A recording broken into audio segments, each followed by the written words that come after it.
Well, good evening. I want to welcome everybody to this week's session of Happy Hour. I hope you're having cooler weather than we are here. I think the whole Midwestern part of the country is struggling now, so hopefully you're in a nice cool spot indoors.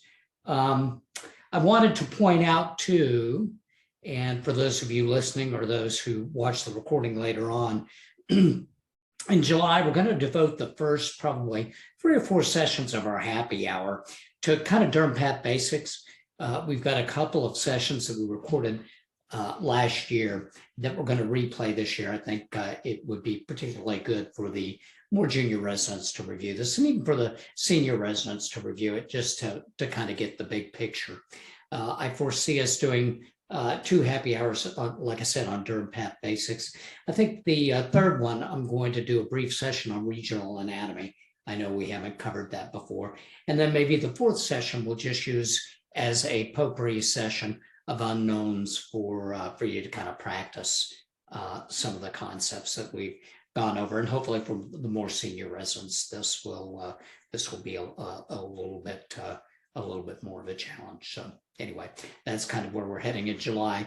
As always, if anybody has any suggestions, please feel free to send them our way. You've got my personal email here on the title slide for today's CPC, as well as my phone number. And you can also always email us at education@sagisdx.com. So we've got 5 CPC cases here that I thought I would discuss. I think CPCs are always good. These clinical photos are from the cases that match up with the histology. So anyway, without any further hesitation, we'll go ahead and get started. Our first case, case 1, involved a 15-year-old male who presented with a several-year history of these 2 sessile flesh-colored 5-millimeter papules, which were located on the right and left fifth fingers on the ulnar aspect near the MCP joint. And in the clinical images, which you reviewed, notice the dermatologist wrote 1 and 2 for us, identified the lesions. You can see along the ulnar aspect of the fifth digits, right near the MCP joints, these 2 3 to 4 millimeter flesh-colored sessile papules. These were asymptomatic. Both of these were shaved and put into the same bottle. The resident called and asked if he could do that, and I said, yep, that would be fine. Each of the shaves was bisected, so we have 2 bisected shave biopsies. Each demonstrated similar findings. There was a dome-shaped papule covered by compact hyperkeratosis, which we would expect given the location of the biopsy specimen. And in each instance within the dermis, one could see variably sized and widely spaced nerve vascicles. Notice the cells are spindle-shaped, somewhat tapered on each end, and these are kind of randomly distributed in the upper portion of the dermis. Again, these nerve vascicles. And of course, this histologic appearance, when coupled with the clinical presentation, is diagnostic of supernumerary digit or rudimentary polydactyly. This is a condition that typically, as you're well aware, presents in neonates or in childhood, and it's characterized clinically by these acral papules located at the base of the fifth digit along the ulnar border. This presentation was, in this particular instance, classic. Histologically, of course, the hallmark are numerous nerve bundles and sometimes Meissner corpuscles in the upper dermis. The key differential consideration is an acquired digital fibroma. Those are also flesh-colored papules, some a little bit more pedunculated than sessile, which can present on the fingers. Acquired digital fibromas, however, are angiofibromas. And so histologically, one will see within the dermis longitudinally oriented collagen bundles and stellate stromal cells, but no nerve bundles. And it's the nerve bundles which allow one to distinguish a supernumerary digit from an acquired digital fibroma. Case number 2 The patient was a 57-year-old male with hepatocellular carcinoma who was being treated with sorafenib, and he presented with palmoplantar hyperkeratosis and erythema with desquamation, which was most pronounced in the palmar creases. And I apologize, the clinical photo was not great. This was actually taken from the EMR, but you can see some scaling and desquamation here involving this distal digit, a little erythema of this finger, and there was pronounced erythema and fissuring desquamation of the palmar creases as well. The specimen consisted of a bread loaf shave biopsy, and even at low power, one can see hyperkeratosis, papillomatosis, and epidermal hyperplasia. As we move to higher power, we can see that the cornified layer is thickened by both compact hyperkeratosis and extensive parakeratosis. Again, note that the surface of the specimen is papillomatous with a little bit of hypergranulosis. There's somewhat irregular epidermal hyperplasia. There's a little bit of microscopic spongiosis. And if one looks within the epidermis, one begins to see some dyskeratotic keratinocytes and apoptotic cells. And then in some areas, one can see that the cytoplasm of these cells is eosinophilic. And in a few of the keratinocytes, there were these eosinophilic inclusions, which were intracytoplasmic and near the nucleus of the cell. There was also a little bit of focal vacuolar change along the DEJ and a perivascular infiltrate of lymphocytes and melanophages. And the correct diagnosis in this case was Sorafenib-induced hand-foot syndrome. I think a lot of times this is diagnosed clinically and not necessarily biopsy.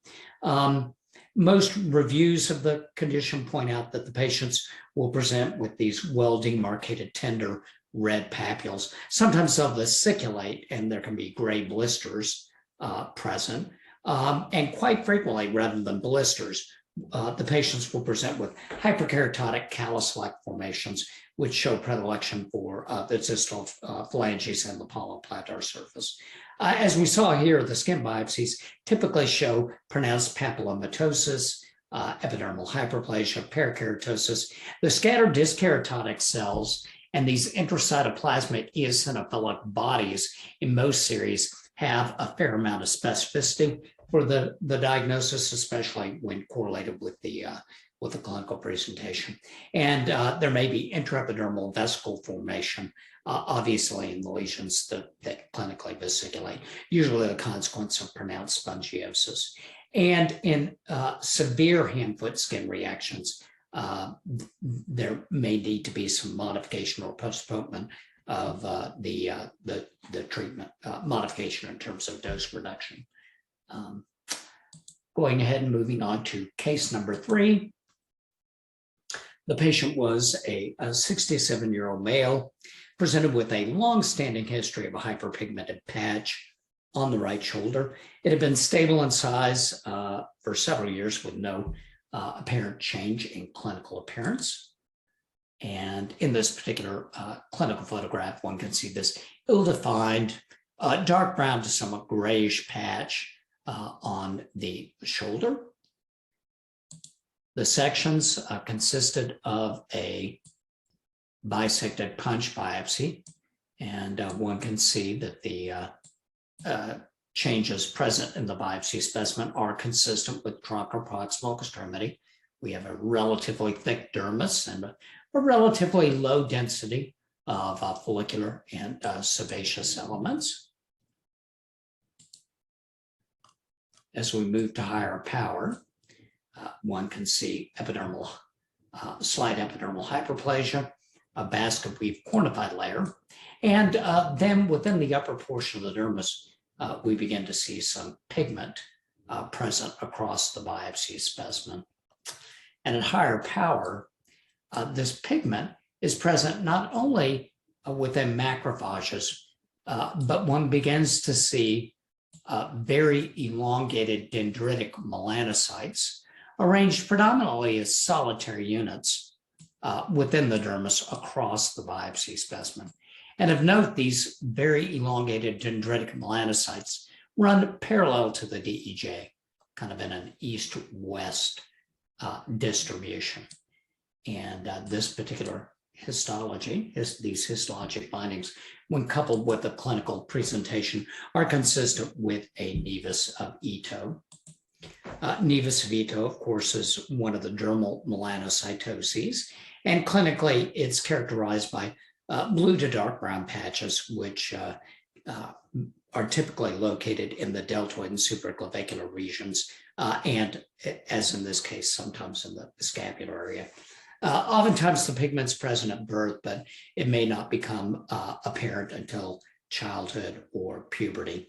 And as we've seen in this case, the biopsies demonstrate a subtle band of dendritic melanocytes in the upper dermis. These do tend to orient themselves in an east to west direction, paralleling the dermal epidermal junction. And unlike typical blue nevi, there's usually no stromal sclerosis. We'll go ahead and move on to case number 4. Case number 4 was an interesting case. The patient was a 31-year-old male who presented with a 5 millimeter, slightly tender papule over the dorsal right fifth finger near the PIP joint. And this had been present for some months and was slowly enlarging. Clinically, one can see right near the PIP joint, this little flesh-colored papule, so somewhat firm to palpation. And on biopsy, I'm going to go ahead and flip the slide here. One can see a dome-shaped papule. You can appreciate as you move to higher power here that the stratum corneum, which is thickened by compact orthokeratosis, which we would expect in this location, is somewhat folded down over the epidermis, but one can still see between this veil of the stratum corneum that the epidermis is of normal thickness. And I think what became readily apparent as one moved to higher power is that there's an increased amount of dermal mucin here. And given the clinical presentation and the location, you might have been thinking about the possibility of a digital myxoid cyst, although those are frequently located a little bit closer to the proximal nail fold. But if we look at higher power, we can see that there's much more cellularity here in the dermis than what we typically see in a digital myxoid cyst. There's mucin, but there's an increased number of these uniform spindle-shaped cells. Most of them have spindled or oval-shaped nuclei, and a scant amount of eosinophilic cytoplasm. And these are located in the dermis, where they're arranged either as solitary units or in small fascicles associated with an increased amount of dermal mucin. There's no appreciable cytologic atypia. Mitotic figures aren't readily identified. And the mucin is noted to somewhat separate the collagen bundles within the dermis. A fairly extensive panel of immunohistochemical stains was performed to include S100 protein, epithelial membrane antigen, CD34, and cytokeratin 818. All of these were negative, and based upon the histological appearance and the clinical presentation, a diagnosis of a digital fibromyxoma was made.